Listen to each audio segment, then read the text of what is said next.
Hello everyone, I'm Anh, Developer Relations from Woowa Brothers Vietnam. It's my honor and pleasure to be here. A question that my colleagues from overseas frequently ask is that, is there a tech community in Vietnam and what is it like working there as an engineer? I realized that perhaps most people are not aware about Vietnam's vibrant tech community in general and our tech culture in Woowa Brothers Vietnam specifically. So I decided to paint a little picture of our tech culture for this session for WoowaCon 2021. I will start by giving you a general impression of the developer's life in Vietnam. From then, I will introduce about BAEMIN Vietnam tech culture and what we do to keep this culture alive. Let's look at the tech landscape in Vietnam first. With a population of nearly 100 million people and a median age of 32.5 years old, today Vietnam is defined by a growing group of young developers, engineers, entrepreneurs, and students, driving economic growth and technological innovation, making Vietnam one of the fastest growing economies in Asia Pacific. But enough about socio-economic landscape. I believe that you can easily search for and see many results on the internet. Instead, I'd like to tell you more about the atmosphere, what it's like working as an engineer in Vietnam. It's an understatement to say that the market is vibrant and forward-looking. It's alive and breathing, with currently 59,000 ICT companies, 430,000 IT engineers in software industry, and an additional 55,000 IT graduates each year. There's never a dull day here in tech community in Vietnam.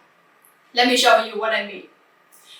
Like many communities, we organize a variety of activities and events, such as seminars for knowledge sharing, formal conferences to introduce products and technologies, coding contests for those who are competitive and enjoy the thrill, network gathering, study groups, and workshops, you name it.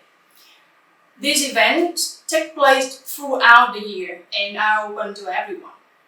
No matter which field you're working in or enthusiastic about, or your level of experience, there are probably at least a few social groups for it.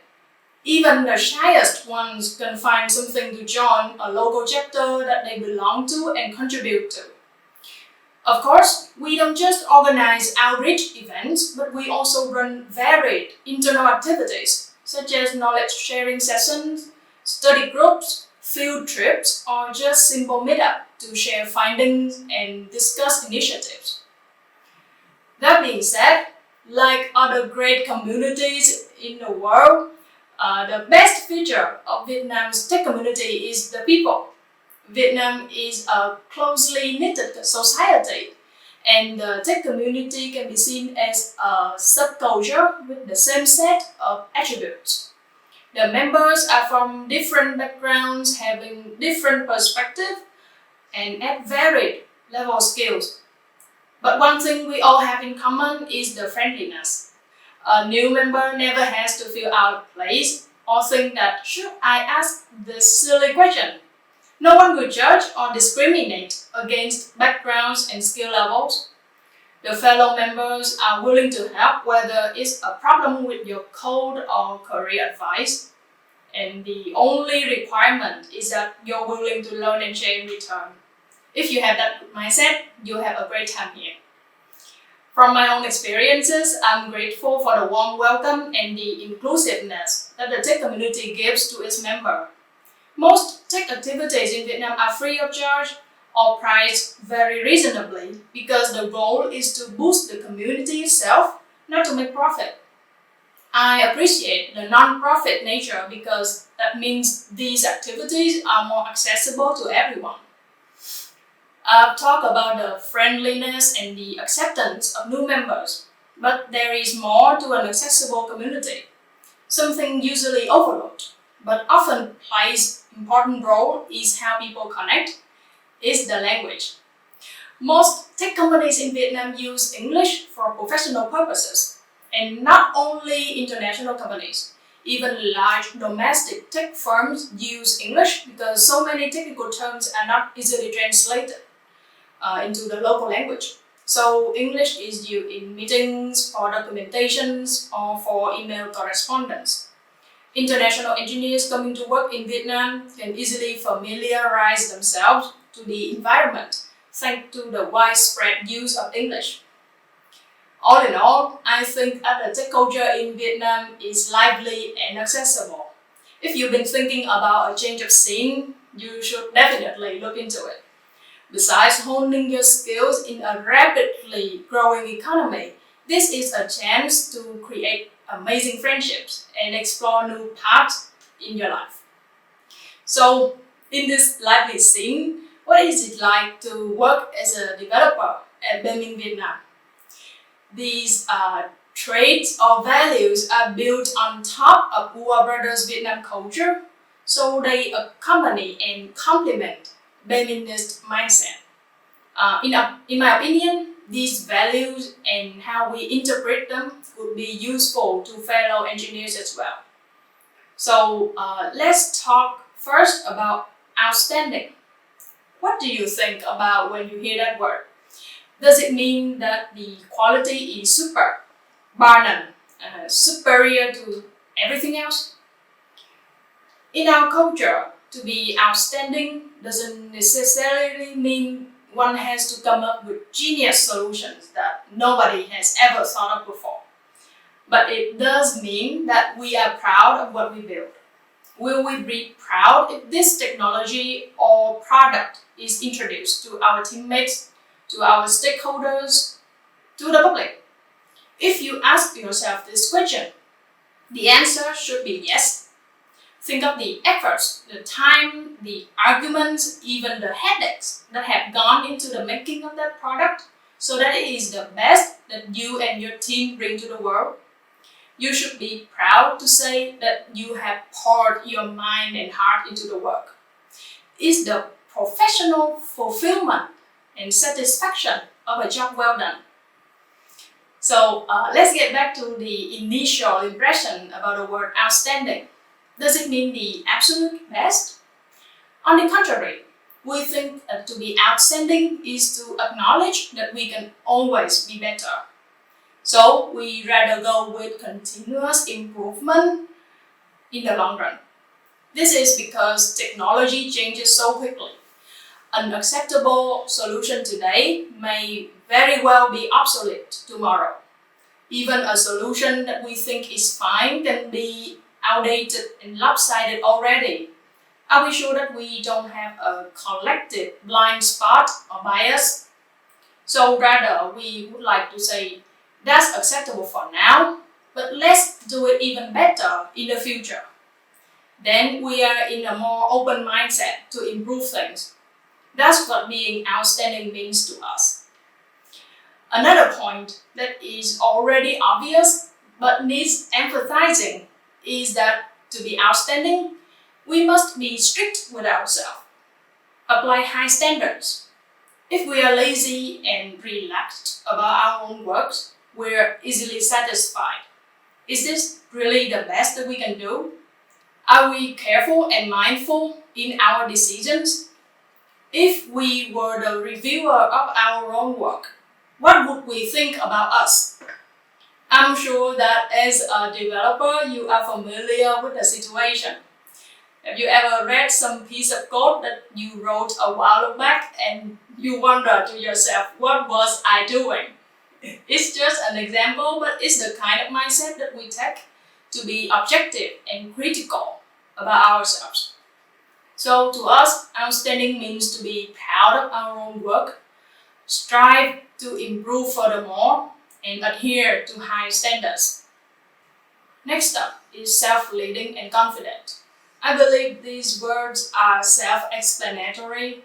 In BAEMIN, we trust that each member is the expert in their field, within their scope, and therefore we respect their advice and decision.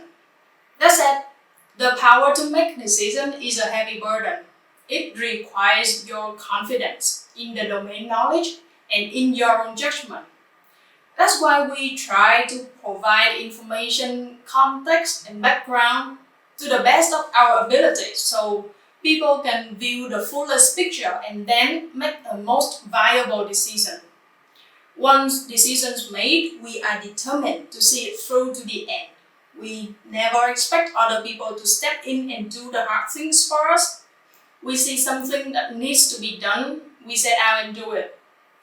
In the same line of thought, that's how we approach career development here at Woowa Brothers Vietnam. Each person is expected to consider and decide for themselves what they want to learn next and how they think they can learn the best. The organization's goal is not to hurt people to grow in any particular path, but rather we enable our members so they can take charge of their own growth into their full potentials. Line managers guides their members in the journey, never pushes them to any direction, but rather gives advice when the members need it. Senior member gives junior member a hand if they need help, and peers help each other to balance out the disadvantages or weaknesses between themselves. That's the harmony in the team of self-leading and confident members. At this point, you're probably thinking, these are all grandeur.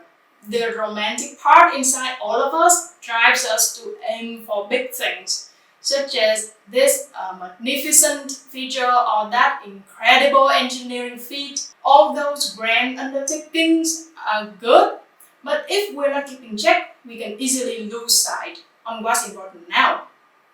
So, we want to make sure that what we do is well aligned with the business goals. When we're sure that what we're proposing serves a business purpose, then we ask ourselves, is it viable? We have to account for many things in our plan: scarce resources, constraints and dependencies, even unforeseeable circumstances. So a rule of thumb is, while we hope for the best, it will be good to plan for the worst. We make sure that we are grounded and that we don't either overestimate ourselves or overlook obstacles and risk. So when all is said and done, we have to balance between thinking big for the future and being pragmatic at the present. That's a fine line that we must walk. The fourth keyword, and also what I admire about our way of working here, is selflessness. It has twofold meanings. Between one colleague and another, selflessness means that the help is sincere, with no hidden agenda. We help others because it's the right thing to do. I myself have received multiple helps and advice from my colleagues. Sometimes they volunteer their support without me asking. In my opinion, this is a wonderful habit in our way of working. When we see our teammate working on something and if we think that we have a valuable input for that problem, we will offer to help. In the past, I have received surprising insights from people not involved directly in what I was doing. I have so much to learn from the kindness of my colleagues. Even when they couldn't help me solve the problem, they would point me to the right direction. Between an individual and the organization, selflessness means that a member chooses to act how they think is best for BAEMIN as a whole, over their own team and over themselves. And this is useful, especially during disagreements.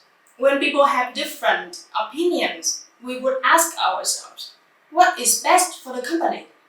If we are conscious about the business goals and the company's strategies, then all decisions must follow. So the fourth keyword, selflessness, completes the set of virtues that we pursue. But as you may well imagine, easier said than done. How do we ensure that we are well aligned and live the values?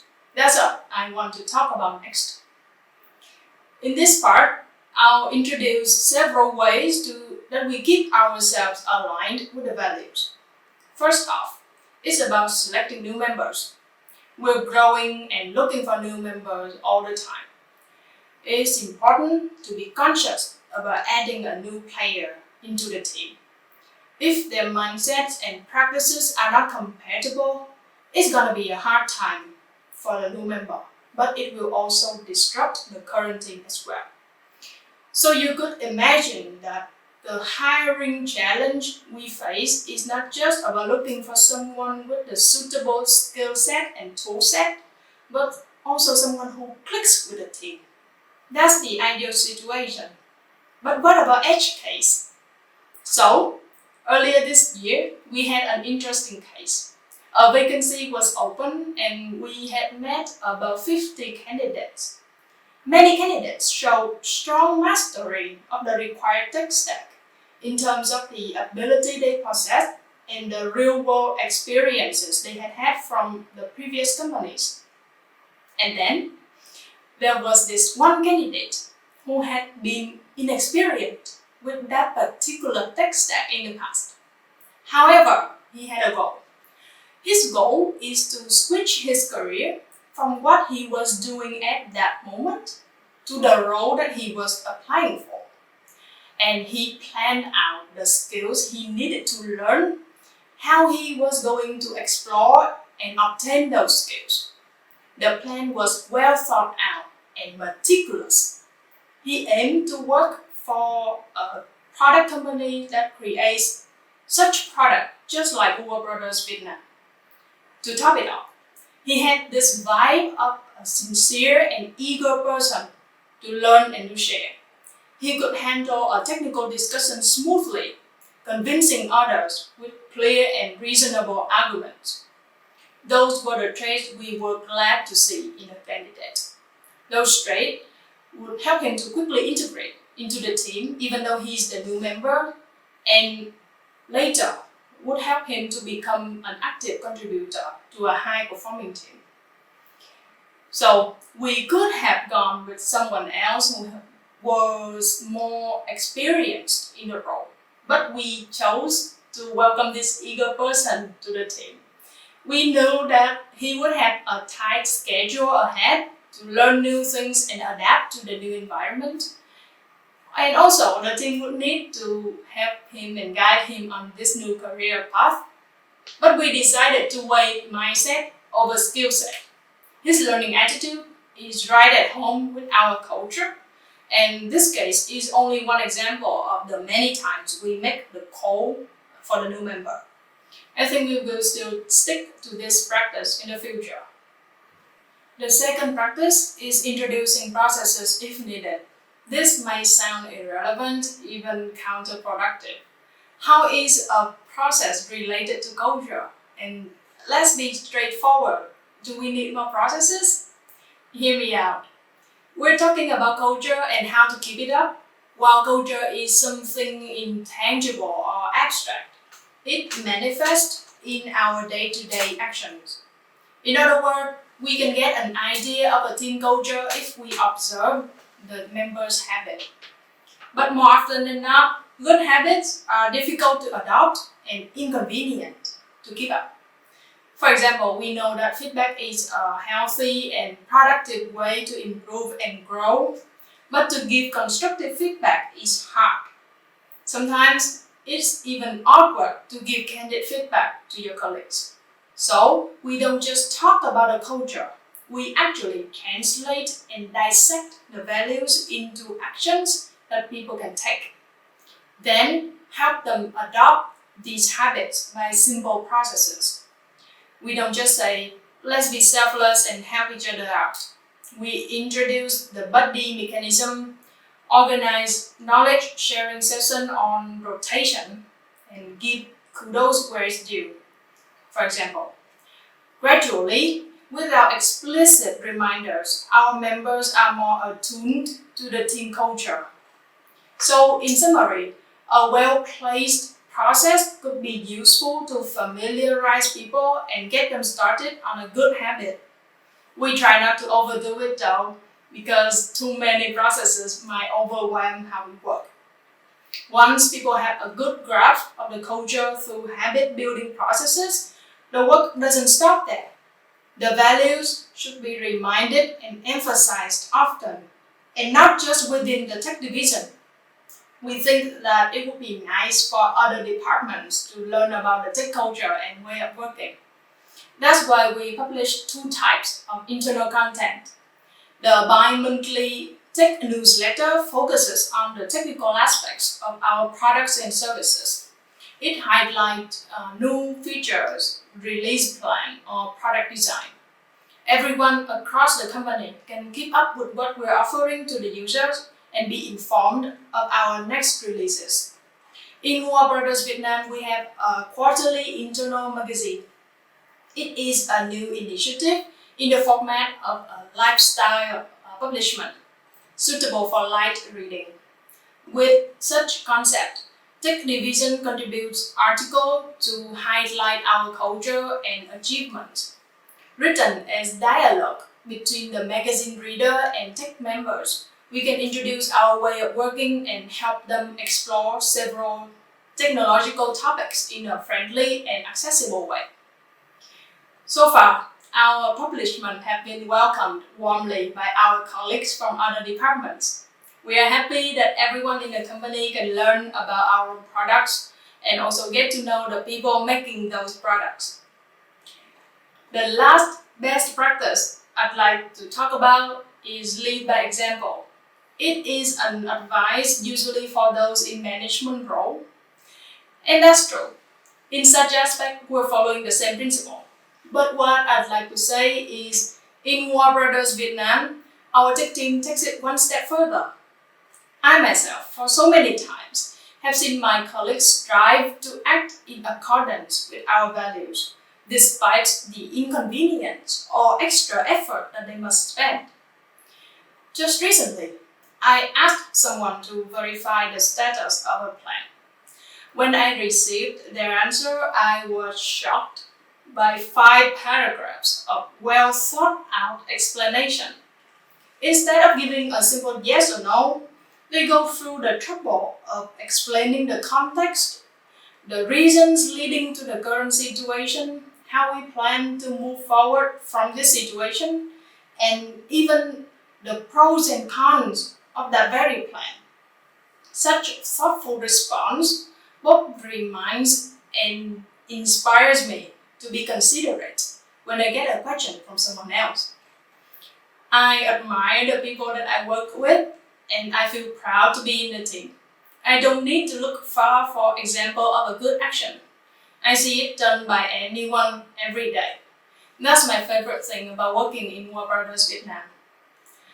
What I just shared is our tech culture and how we live the values. Our way of working is not set in stone though. In this VUCA world, we are well aware that there's always room for change. Perhaps this current best practice can be better, or we can totally discard it and bring about a whole new way of working. The only constant is change, and so our culture will continue to evolve. Woowa Brothers Vietnam is truly a worthy place where we follow our passions and seamlessly grow with like-minded colleagues. So, if you're interested in what we do and how we work, please send us any questions or feedback. We love to hear from you. Thank you very much and please enjoy welcome. Bye.